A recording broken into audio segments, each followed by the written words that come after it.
Saleman welcome back to another video. তো আজকে কথা হলো অনুরাগ কাশ্যপ পরিচালিত এবং ববি দেওয়াল অভিনীত তাদের নতুন সিনেমা বান্দার বলে সিনেমাটা, যে সিনেমাটা এখন বড় পর্দায় চলছে। খুব লিমিটেড শো নিয়ে চলছে, খুব কম দর্শকের সাথে হয়তো সিনেমাটা দেখার অভিজ্ঞতা হবে। বাট যারা অনুরাগ কাশ্যপের কোর ফ্যান্স, তাদের জন্য এই সিনেমাটা বিশাল ব্যবহার করবে।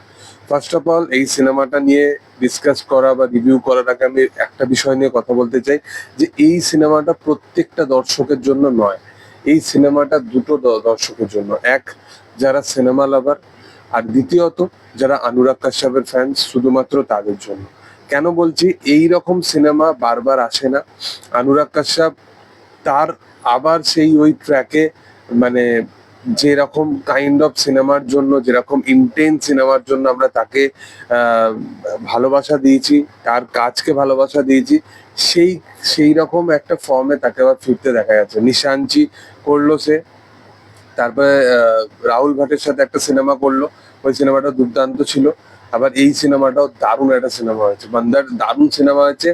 বান্দার সিনেমাটা এত কিছু অ্যাঙ্গেল নিয়ে কথা বলে, একটা সিম্পলিসিটির মাধ্যমে দুর্দান্ত, যেখানে সিস্টেম সিস্টেম ক্ষমতা এবং তারপরে একটা আর্টিস্ট যে একটা সুপিরিয়র জায়গায় পৌঁছে গেছে, এবং তাকে নিয়ে, তার ইমেজ নিয়ে যে কত কিছু রেপ্লিকেট করা যেতে পারে, সেই প্রত্যেকটা অ্যাঙ্গেলকে এই সিনেমাটা দুর্দান্তভাবে দেখিয়েছে।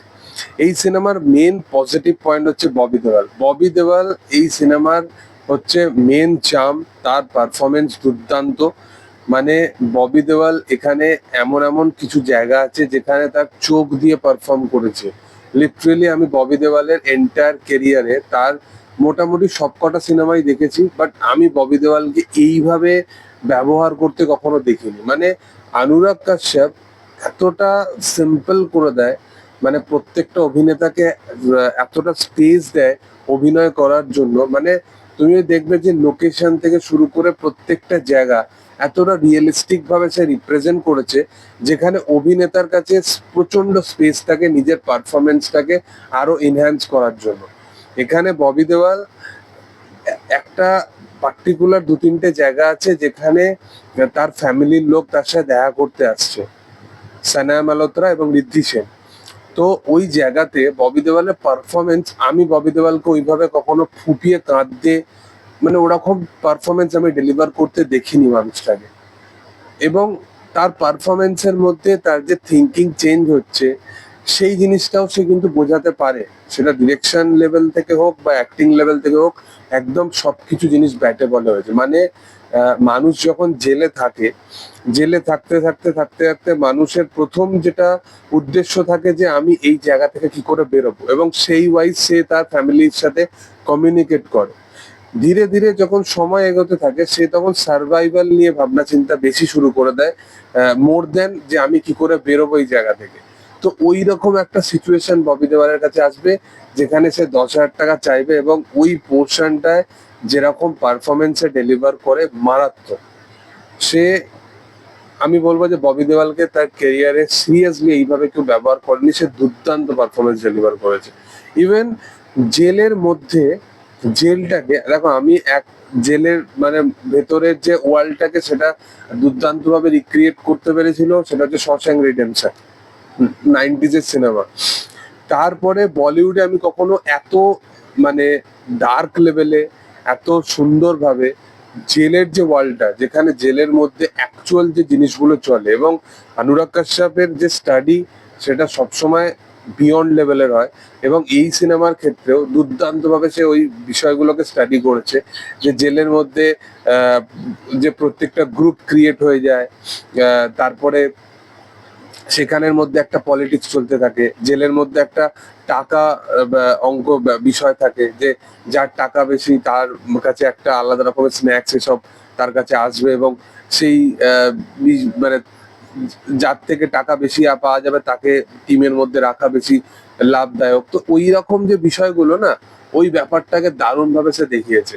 এবং সিনেমার মধ্যে অনেক ক্যারেক্টার আছে ববি দেওয়াল ছাড়াও, প্রত্যেকজনের পারফরমেন্স তুমি দেখো দুর্দান্ত।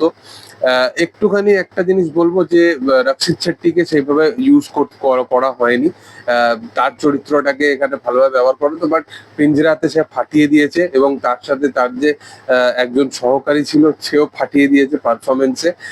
এবং আর একটা ইম্পর্টেন্ট ক্যারেক্টার আছে এখানে, যে ববি দেওয়ালের সাথে পুরো থ্রু আউট এন্টায়ার সিনেমায় থাকবে মোটামুটি প্রবাবলি, এক জেলের ভেতরেই। তো তার পারফরমেন্স এখানে দারুণ। সানা মালহোত্রা ইম্পর্টেন্ট ক্যারেক্টার প্লে করেছে, ছোট চরিত্র বাট ইম্প্যাক্টফুল। ঋদ্ধি সেন এখানে দুর্দান্ত চরিত্র পেয়েছে এবং সেখানেও সে দারুণ ফাটিয়ে দিয়েছে।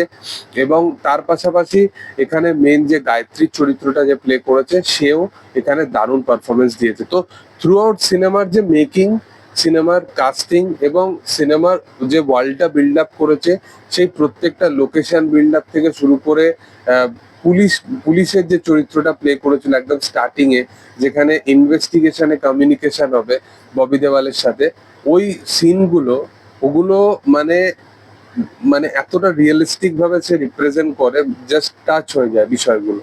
তো আবার অনেকদিন পর কাশ্যপ লেভেলের একটা ভালো সিনেমা দেখলাম এবং অনুরাগ কাশ্যপের বলতে পারো এটা পরপর আমি 3টে সিনেমা দেখছি যেটা দুর্দান্ত ভাবে সে আবার কামব্যাক করেছে।